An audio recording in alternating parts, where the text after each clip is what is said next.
सत्यम सत्यम पुनः सत्यम, दूसरी बार आया ये श्लोक, सत्यम सत्यम पुनः सत्यम ब्रवीमि द्विज पुंगवा नातः श्रेयस्करम कर्म शास्त्र दृष्टे प्रतिष्ठितम। मैं फिर से कह रहा हूं कि मैं सत्य बोल रहा हूं, सत्य बोल रहा हूं, सत्य बोल रहा हूं। इतना पुण्य किसी शास्त्र में और किसी भी क्रिया को, किसी भी पुण्य कर्म को करने से प्राप्त नहीं होगा जो स्नान वेदी पर महाप्रभु जगन्नाथ के स्नान दर्शन करने से प्राप्त होता है। अब हमको तो यह लग रहा है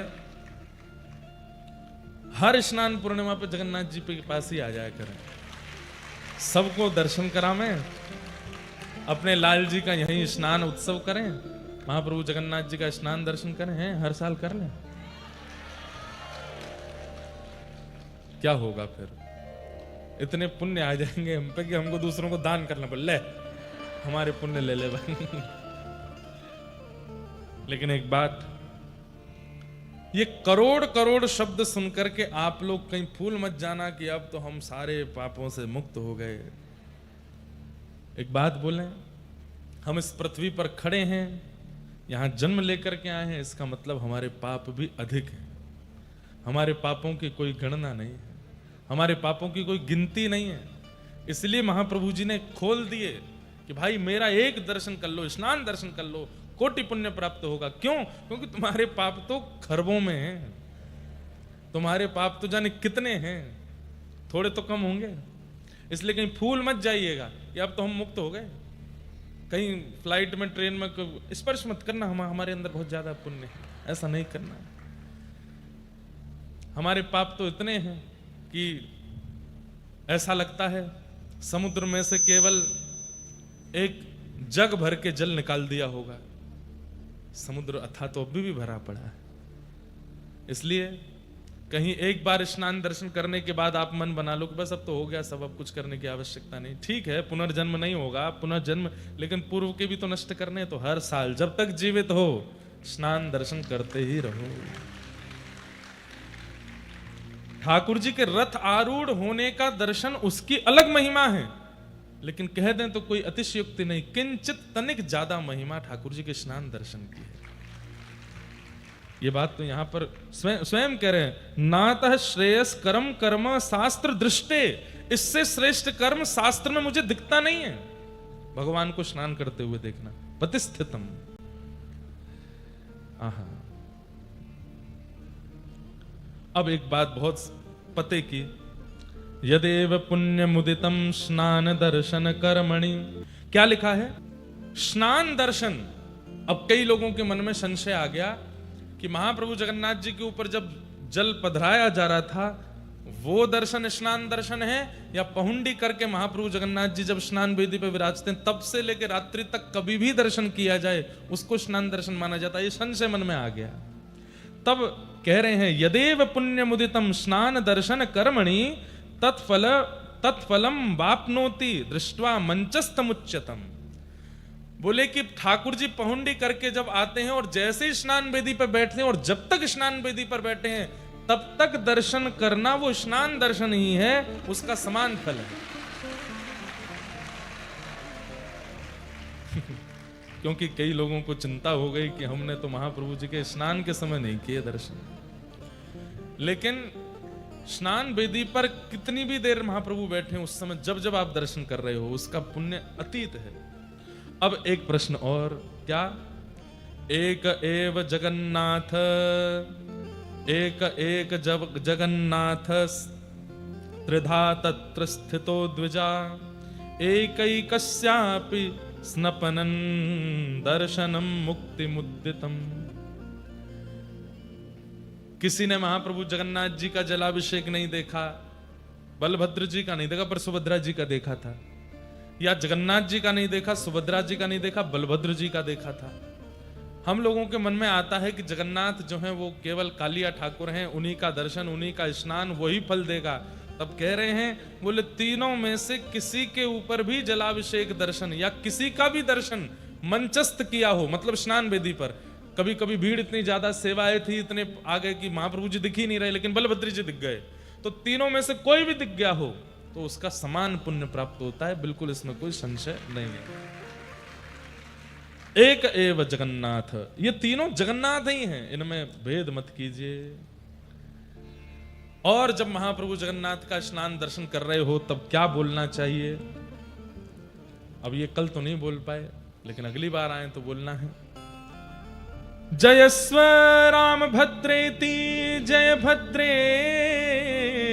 यो वदेत, जय कृष्ण जगन्नाथ जयेत्युच्चारयेन् मुदा। क्या बोलना चाहिए? एक बार हे कृष्ण जगन्नाथ, जब महाप्रभु जगन्नाथ का दर्शन करो, हे कृष्ण जगन्नाथ। हे राम, जब बलराम जी का दर्शन करो तब भुजा उठा करके हे राम, और मध्य में विराजमान हे सुभद्रे, ये 3 बार उच्चारण करना चाहिए। आपकी जय हो, आपकी जय हो, आपकी जय हो, जय जयकार हो। ये श्लोक बोलते हुए स्नान काल में भगवान के सन्मुख ये मंत्र उच्चारण करते रहना चाहिए। अभी हमारे पंडा जी आए थे, जो मंच पर आके, वृंदावन के पंडा वही हैं, वृंदावन के लगभग सबके पंडा वही हैं। कल जब पहुंडी रात में दर्शन करने गए हम, तो उन्होंने कान में मेरे कहा कि जब ठाकुर जी पहुंडी करके निकलें तब मौन रहिएगा। जब ठाकुर जी सामने से निकलते हैं उस समय मौन रहिएगा, कुछ बोलिएगा नहीं, और हो सके तो केवल महामंत्र का उच्चारण या गुरु मंत्र का या जो आपका मंत्र हो बस वो बोलिएगा। मैंने कहा वैसे ही जब ठाकुर जी सामने आते तो कुछ और निकलता नहीं, जय हो जगन्नाथ की जय हो, यही निकलता है सबके मुख से। लेकिन उनका भाव था कि अपना गुरु मंत्र, अपने इष्ट मंत्र, महामंत्र, कोई भी मंत्र जब ठाकुर जी पहुंडी करके निकले उस समय यदि बोला जाए तो सिद्ध हो जाता है। वो पवित्र तो है ही, हमें उसकी सिद्धि प्राप्त हो जाती है। इस प्रकार महाप्रभु जी के जलाभिषेक दर्शन का फल बताया। अब उस अभिषिक्त जल को पान करने का और उससे स्नान करने का क्या फल है वो बता रहे हैं। क्या कह रहे हैं? भद्रासन में बैठ करके महाप्रभु जगन्नाथ जी के अभिषिक्त जल उसका पान करके उसको सिर पर धारण करना चाहिए, उससे स्नान करना। अब इतना तो मिलता नहीं कि स्नान हो, तो क्या करें, थोड़ा जल पी के जो थोड़ा बच जाए उसको ऐसे अपने सिर पर। अच्छा, ये पीना कैसे चाहिए ये तो किसी को आता ही नहीं है। ठाकुर जी का चरणामृत हो या वो सदैव बंधुओं हाथ में लेकर के, इससे मुख स्पर्श नहीं होना चाहिए। ये आप या इतना, एक तो ऐसे मुद्रा बनाइए कि वो इतने में आ जाए और उसको सीधे मुख के अंदर स्पर्श मत कराइए, सीधा डालिए मुंह खोल करके। मुख में जाएगा, थोड़ा मुख पे लग जाएगा, उसको मुख पे पहुंच लीजिए। लेकिन महाप्रभु जगन्नाथ जी के मंदिर में कुछ झूठा नहीं होता, महाप्रसाद भी झूठा नहीं होता, जल भी झूठा नहीं होता। कल यहाँ पे ठाकुर जी का जो जब पहुंडी करते समय जल पीते हैं तो वो पधराया गया, तो हम पीने बोले नहीं मुंह लगा के पीजिए। मैंने कहा झूठ, अरे ये महाप्रभु जी का है, यहाँ पे कुछ झूठा नहीं होता, सब पान कर जाते हैं। पर फिर भी आप लोगों को ऐसे ही उसका पान करना चाहिए और सिर पर धारण कर लेना चाहिए। ऐसे में नहीं हो पाता तो ऐसे लेकर के उसको ऐसे धारण करना चाहिए, ताकि हाथ आपका झूठा ना हो, अपवित्र ना हो। महाप्रभु जी के जल, स्नान युक्त जल का सेवन करने से और अपने सिर पर धारण करके उसका स्नान मानने, स्नान मतलब पूरा नहाना नहीं होता, केवल मस्तक पर धारण कर लो, नेत्रों से लगा लो, वक्ष पर लगा लो, ये स्नान है। उसका क्या है पुण्य? अपुत्रामृतवत्सा वा वंध्या वापि लभेत सुतम, सुभगः सर्वलोकानां निर्धनो धनवान भवेत्। सुभगः सर्वलोकानां निर्धनो धनवान भवेत्। पहला, यदि कोई अपुत्र है मतलब संतान नहीं है तो उन पर भगवान कृपा करते। कोई वंध्या है, संतान जन्म नहीं हो रही है, पुत्र जन्म नहीं हो रहा, पुत्री जन्म नहीं हो रहा, उस पर ठाकुर जी कृपा करते हैं। और मात्र पुत्र का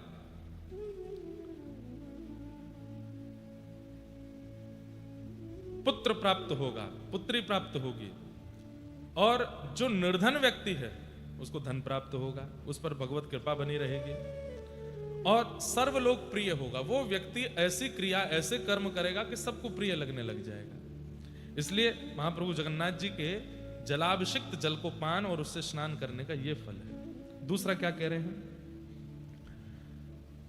गोविरणी लभते पुत्रम दीर्घायुगुणवत्तरम गंगादिवर्ष तीर्थानां स्नानजं फलमाप्नुतात्। अगर कोई गर्भवती माता है वो यदि उस जल का सेवन करे तो ठाकुर जी का परम भक्त बालक जन्म लेगा, भक्त प्रहलाद, भक्त ध्रुव जैसा बालक प्रकट होगा, और वो बालक अवश्य ही दीर्घ काल तक जीवित रहने वाला होगा, मतलब उसकी अकाल मृत्यु नहीं होगी। महागुणशाली पुत्र प्राप्त होगा। गंगा आदि समस्त तीर्थों के स्नान का फल उस बालक को प्राप्त हो जाएगा जिसका जन्म ही नहीं हुआ है, अगर गर्भ के समय माएं इस जल का, ठाकुर जी के अभिषिक्त जल का पान कर ले।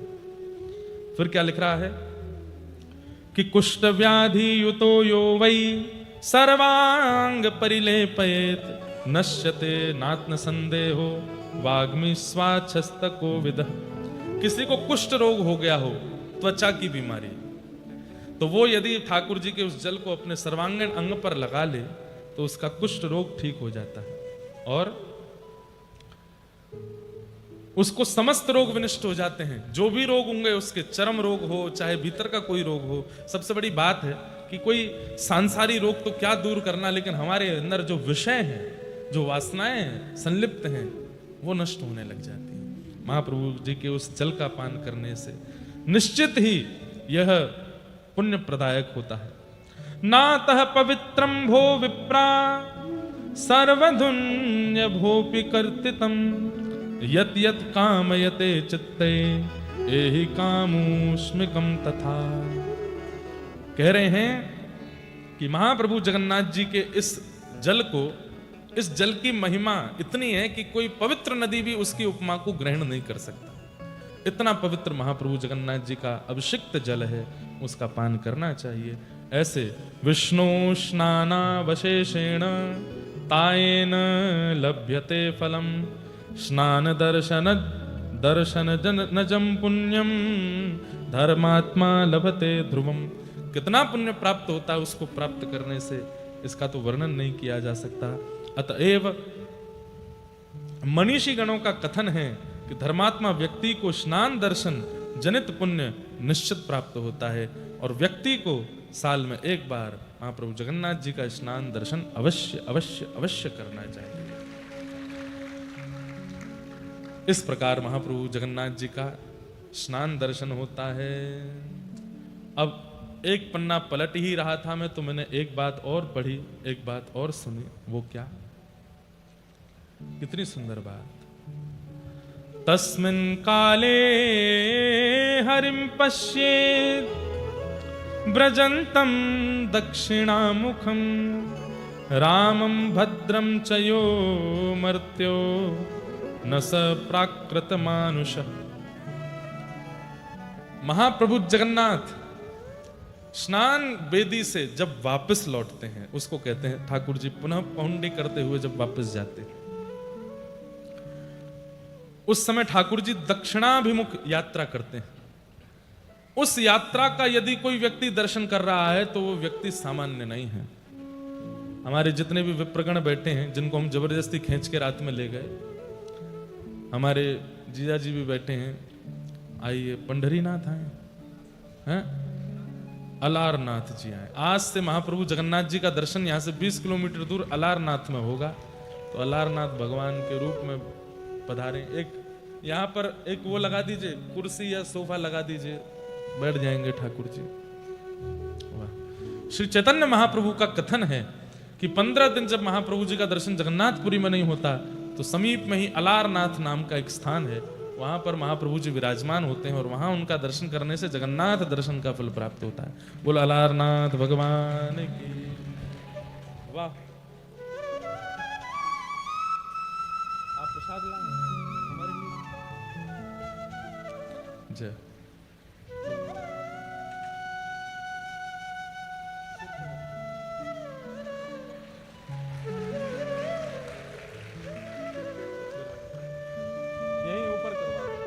जो लोग कल पहुंडी दर्शन किए हैं, ठाकुर जी का रात्रि जब वापस प्रस्थान करते हैं तो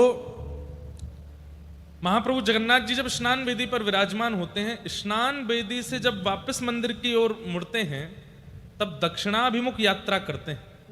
तो एक बार ठाकुर जी जब स्नान विधि से उतर करके जब इधर की ओर देखते हैं, तब ठाकुर जी दक्षिणाभिमुख होते हैं। उस समय ठाकुर जी का यदि कोई दर्शन कर रहा है तो तस्मिन काले हरिम पश्येत व्रजंतम दक्षिणामुखम रामम भद्राम च यो मर्त्यो नस प्राकृत मानुष। वो प्राकृत, वो सामान्य मानव नहीं है जो उस समय ठाकुर जी का दर्शन कर रहा है। तो जिन जिन को हम खींच के ले गए थे रात में, हमको तो बलभद्र जी का दर्शन पहुंडी करने के बाद में फिर हम वापस आ गए थे, क्योंकि स्वास्थ्य थोड़ा अनुकूल नहीं लग रहा था, सुबह कथा कहनी थी। लेकिन मुझे दिक्कत नहीं है, मैं तो फिर भरपाई कर लूंगा, मैं रथ यात्रा में फिर से आ जाऊंगा, कैसे भी आ जाऊंगा। मैं तो कहीं भी, मैं तो कर लेता हूं, महाप्रभु जी की कृपा कर दे। और ये मुझे विश्वास, अभिमान नहीं है, विश्वास है कि वो फिर से बुला लेंगे। तो मैं तो निकल गया था, लेकिन बाकी सबको मैं रोक के गया। मैंने कहा अभी बलभद्र जी गए, सुभद्रा जी, जगन्नाथ जी आएंगे, दर्शन करके ही लौटना, इसका फल सामान्य नहीं हो सकता। महाप्रभु जी पौंडी करते हैं, उसका बहुत बड़ा फल है। क्या फल है, अब यहां वर्णन कर रहे हैं। भगवान की दक्षिण मुखी यात्रा देखने के लिए जो व्यक्ति खड़ा रहता है, धर्म शास्त्र समूह में जो कुछ धर्म कार्य वर्णित हैं वे सब उस समय उसको हो जाते हैं, उसको प्राप्त हो जाते। जितने भी धर्म कार्य शास्त्रों में वर्णन किए गए हैं, संध्योपासन का, गायत्री अनुष्ठान का, तीर्थ यात्राओं का, सुंदर नदी स्नान का। कल ठाकुर जी की पौंडी दर्शन की कितनों ने थे हाथ ऊपर करना, रात्रि में जब वापस लौट रहे थे। आप लोग भी हाथ ऊपर कीजिए। और कौन था हमारे परिकर में से, हाँ, जिनको खींच खींच के ले गए थे हम, आप सब ने किए। भगवान की दक्षिण मुखी यात्रा देखने के लिए जो व्यक्ति खड़ा रहता है, धर्मशास्त्र समूह में जो कुछ धर्म कार्य वर्णित हैं वे सब उस समय उसको प्राप्त हो जाते हैं। जो मनुष्य स्नात भगवान मुरारी की दक्षिणाभिमुख गमन काल में दर्शन करता है, वह स्नान दर्शन हेतु समस्त पुण्यों को प्राप्त कर ले। मतलब पूरे दिन दर्शन नहीं कर पाए, रात्रि में दक्षिणाभिमुख ठाकुर जी का दर्शन कर लेते हैं, तो पूरे दिन दर्शन, सामने खड़े रह के दर्शन करने का जो फल पंडा पुजारियों को प्राप्त हो रहा है, वो रात्रि की पौंडी देखने से प्राप्त हो जाता है। इतना फल ठाकुर जी के सुंदर उस भाव का यहां पर बताया गया है। स्नातम मुरारिम यह पश्येत व्रजंतम दक्षिणामुखम निराजयित्वा देवेशम रामेण सह भद्रया प्रासादांतर प्रवेश्याथ न पश्येद्धि कथंचन एतत्तु विस्तरेण उक्तम पूर्वमेव मया द्विज। बलराम जी और देवी सुभद्रा जी के साथ श्री जगन्नाथ जी निराजन पूर्वक श्री मंदिर की ओर अभ्यंतर में प्रवेश करा के कदापि और दर्शन कराते हुए चले जाते हैं। उसके बाद 15 दिन तक महाप्रभु जी का दर्शन नहीं करना चाहिए, इसकी आज्ञा यहाँ पर दी गई है। और अब स्नान दर्शन तो हो चुके, ठाकुर जी का अभिषेक जल भी प्राप्त हो गया, अभिषिक्त जल से हमने थोड़ा स्नान भी कर लिया, लेकिन किसी कारणवश स्नान दर्शन भी नहीं कर पाए, पुरी भी नहीं जा पाए, ठाकुर जी के इस मंगलमय भाव का दर्शन नहीं कर पाए, ठाकुर जी का अभिषिक्त जल का हम पान भी नहीं कर पाए। ऐसे अभाग्य हमारे जीवन में थे, तो अब हम क्या करें? बोले प्रतीक्षा कीजिए, 15 दिन बाद महाप्रभु जब आएंगे रथ यात्रा पर होने के लिए, जब रथ पर आरूढ़ होंगे, उस समय रथ पर आरूढ़ हुए गुंडीचा यात्रा कर रहे महाप्रभु जगन्नाथ जी का जो दर्शन कर लेता है, उसको स्नान पूर्णिमा के समस्त दर्शन का फल भी प्राप्त हो जाता है। तो जो लोग अब रह गए वंचित, 15 दिन बाद फिर आ जाइए। महाप्रभु जगन्नाथ रथ यात्रा करते हुए गुंडीचा जाएंगे और फिर 7 दिन वहां विराज करके फिर लौट करके गुंडीचा से वापस मंदिर आएंगे। ठाकुर जी का ये मंगलमय दर्शन जो कर ले उसको भी फल प्राप्त होता है। इस प्रकार स्कंद पुराण युक्त पुरुषोत्तम महात्मा में स्नान पूर्णिमा के दर्शन का अद्भुत फल बताया गया, जो हम लोग श्रवण कर रहे थे। उन्हें हम बारंबार प्रणाम करते हैं और आप सबको बहुत बहुत धन्यवाद और धन्य भाग्य कहते हैं कि आप सब ने इस मंगल में स्नान पूर्णिमा पर महाप्रभु जी का दर्शन किया। आज महाप्रभु जी के दर्शन नहीं हो रहे हैं, आज केवल चित्रपट में ठाकुर जी का दर्शन हो रहा है। जब कल रात्रि ठाकुर जी वापस मंदिर की ओर प्रस्थान कर रहे थे, मैं तो सुबह पूछा कि महाप्रभु जगन्नाथ जी की पहुंडी कैसे हो रही थी, क्या हो रहा था। बोले महाराज जी सब रो रहे थे। जब महाप्रभु जी पुनः मंदिर को जा रहे थे उस समय सबके नेत्र सजल थे, क्योंकि अब 15 दिन तक नेत्र दर्शन नहीं होंगे। तो मन में एक भाव आ रहा था। हमारे यहाँ जब होली विश्राम होती है 40 दिन की, हमारे व्रजवासी गाते हैं, जब ठाकुर जी रंग खेलते हुए वापस बरसाने से नंदगांव प्रस्थान करते हैं तो बरसाना के लोग गाते हैं। वही बात महाप्रभु जगन्नाथ जी के लिए मन में आ रही थी। बहुत दिनन तक दूर मत जइयो,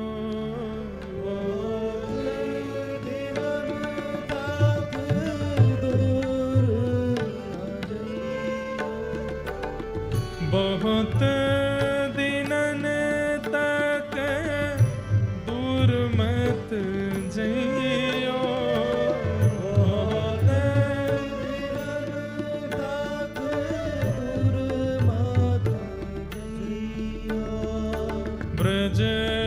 ब्रजवासिन को मत तड़पइयो,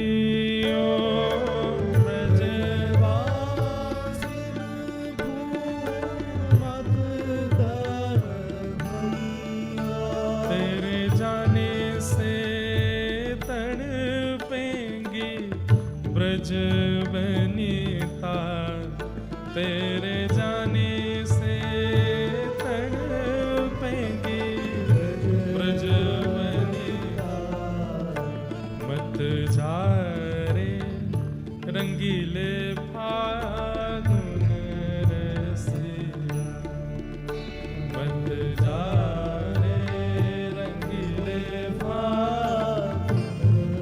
बंधुओं, अगली बार जब पहुंडी दर्शन करने आओ तो महाप्रभु जी के सामने खड़े होकर के कुछ भी पूछ लेना, हे महाप्रभु जी मैं आपको प्रिय लगता हूं। उसी समय देखना वो ताहिया पहनते हैं, सिर पर ऐसा धारण करते हैं। अगर आपने पूछा महाप्रभु जी मैं आपको प्रिय हूं, तुरंत करेंगे हाँ प्रिय हो। और सुनो, क्या मैंने कोई अपराध किया? तो कई बार ठाकुर जी अगर 3 सेकंड तक यदि नहीं हिले तो समझ जाना कोई अपराध किए बैठे हो। महाप्रभु जी वो कह रहे किया तो है, कैसे बताऊं। लेकिन महाप्रभु जी से पूछना, हे महाप्रभु जी क्या मेरे अपराधों को क्षमा करके आप स्वीकार करोगे? तभी देखना ठाकुर जी खूब जोर जोर से ऐसे अपने ताइया को हिलाते हुए चलेंगे। और पहुंडी दर्शन करते समय एक बार इधर तो देखिए, इधर तो देखिए, एक बार तो देख लो। जब महाप्रभु जी सामने से आ रहे हो तब नहीं, जब ऐसे बगल से निकल रहे हो या दूर खड़े हैं एक तरफ का दर्शन हो रहा हो, तब महाप्रभु जी से एक बार कह के देखो, महाप्रभु यहाँ नहीं देखोगे आप, देखना अचानक से महाप्रभु जी ऐसे मुड़ जाएंगे और आपकी ओर देखेंगे, चाहे कहीं खड़े होकर के कह दीजिए। और सबसे बड़ी बात, जगन्नाथ महाप्रभु के नेत्रों की एक विशेषता है, आप इनके सामने कहीं भी खड़े हो जाओ, वहां से आप देखोगे इनको, आपको लगेगा ये आपको ही देख रहे हैं, इनके नेत्र आप पर ही पड़ रहे हैं। कल महाप्रभु जी जब जा रहे थे, मानो पूरा जगन्नाथपुरी सब जगन्नाथ जी के उपासक यही कह रहे हैं, मेरे मन बसिया होरी के रसिया, मेरे मन बसिया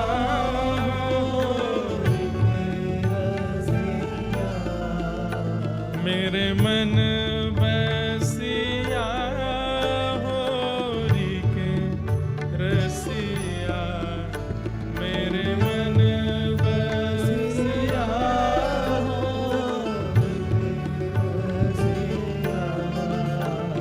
मत जा रे रंगीले फागुन रसिया, मत जा रे रंगीले फागुन,